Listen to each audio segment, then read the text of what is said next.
Good morning and welcome to another vlog with me. This is Coffee with Bridget, and my coffee today is Don Francisco's breakfast blend. It is quite yummy.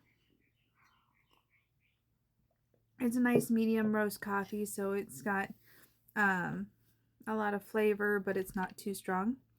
So today I wanted to talk about, I guess, a few things, but mostly, I guess, integration, because I had an interesting conversation with my therapist last week. Well, the start of one.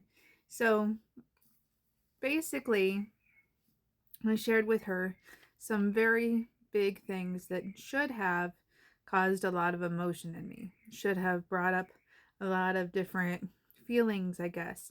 And I don't show emotion very much. My family doesn't. It's definitely a conditioned trait to not share emotion. And basically what happened is the therapist said, I'm going to diagnose you with PTSD or CPTSD. I'm not sure which one she said. It was very much at the end of the session, and my daughter was talking over her because I do telehealth, and basically my daughter wanted attention at that moment when she was talking to me. But she said that she was diagnosing me with CPTSD because I had trauma on top of trauma, and she doesn't believe that I've healed. Now, I disagree with that. I've done a lot of personal work on my own. I don't believe that you have to have a therapist in order to do personal work. I think you can do plenty of metacognition on your own, and especially the systems I've studied, like alchemy, the 7 tarot cards of the Seeker, the chakras. I think all of those are modalities that you can do for self-healing, that doesn't necessarily require a professional. Now, I admit professionals have years of experience. They have, degrees and certificates that say that they are capable of guiding people through this stuff. But I just think that a lot of therapists and psychiatrists are not used to integrated people. They're not used to people who've worked through their trauma. So when she told me that I had no emotions, I was kind of blown away. Like I said, it was at the end of the session, and it was as we were finishing up, because she felt that I had no emotions when I was talking about this really deep and heavy stuff. Now, part of the reasons I didn't have that emotion is because my daughter was in the room. So I wanted to modulate my voice to make sure that she wasn't upset. She wouldn't perk up and pay attention to what mom was saying. She was busy playing. If I had distress in my voice or I sounded upset, she might have stopped playing and started focusing on me. And that was the last thing I wanted. I wanted her to continue to play. But integration it's not, it's hard, but it's not impossible on your own. Now, I have had trauma after trauma, 7 miscarriages, a daughter who was born prematurely, who passed away after 3 days.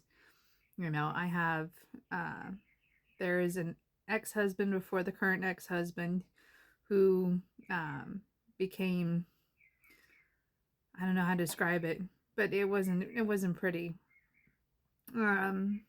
And so, I have this tendency to go from one problem to another to another. And it's been one crisis after another.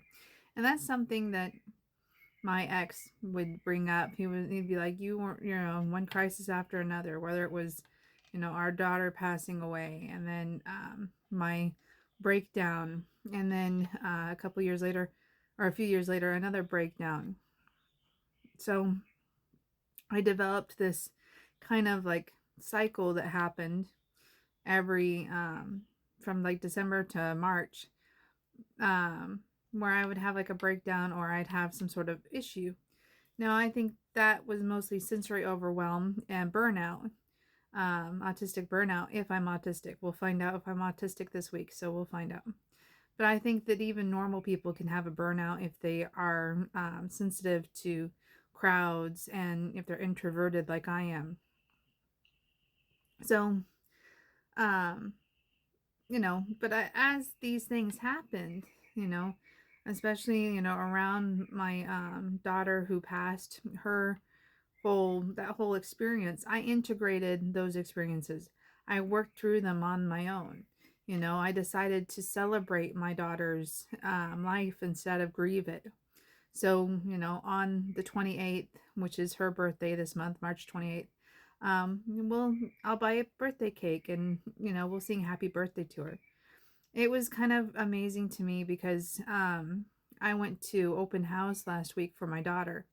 And because we've incorporated Lilith Ann, that's the name of my firstborn daughter, because we've incorporated Lilith Ann into the family and mention her and talk about her and everything, my daughter had to do a family portrait, and she included Lilith Ann as if she were alive. And that really got me. If Lilith Ann were alive, she would be turning 11, I believe. She would have been born in 2015. So, and then it took us 3 years to have my oldest daughter, and then we waited 3 more years before having my youngest. So, yeah, it's just it's hard to go through that sort of loss and then explain it to a child. This memory box, because I have a memory box of Lilith Ann, her picture, the beanie that she wore, the little things stating her birth time or birthplace, her the amount she weighed and everything. I put all of that into a memory box and I hung it on the wall. And my oldest has always been curious about that. She has said more than once that she wishes that her older sister was alive, and that I wish so too, and that's, it would have been easier for her maybe to have had an older sister who paved the way for her, and, especially at school now when she has, kids picking on her and she's not sure what to do and she has no one to play with. If she'd had an older sister, she would have had someone to play with, someone who would have protected her. And I'm sure that my oldest Lilith Ann would have done that because, that's how I raise my kids. Shelly already wants to take care of Katie.